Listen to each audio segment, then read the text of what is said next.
Je vais vous montrer le planning du coup Philippe et puis le cahier de consignes pour la journée. Thomas est propriétaire d'un hôtel au Havre. Il présente son établissement à Philippe qui va le remplacer quelques jours.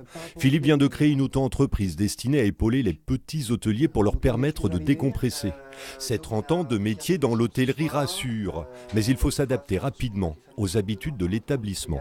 Il faut s'intégrer, il faut surtout connaître, avoir un contact sympathique et franc et instaurer un climat de confiance avec l'hôtelier. Parce qu'il nous confie sa maison. Philippe s'adresse principalement aux petites structures familiales disposant jusqu'à une quarantaine de chambres et qui n'ont pas beaucoup de personnel. Sans son aide, les patrons ne pourraient jamais s'arrêter. Aujourd'hui, ma réceptionniste est absente en arrêt maladie. Du coup, c'est pour ça que j'ai fait appel à Philippe pour du remplacement.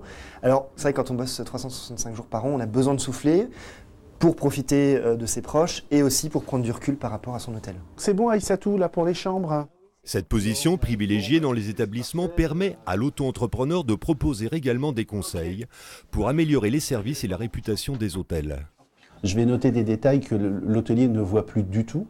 Je vais noter des détails, par exemple, dans sa mise en place de petit déjeuner ou des choses dans sa manière d'accueillir, non pas un œil critique négatif, mais justement ressortir le positif quand il est nécessaire d'être ressorti parce qu'il n'est peut-être pas mis suffisamment en valeur. Et c'est un plus pour l'hôtelier. Depuis août dernier, Philippe a décroché 5 contrats.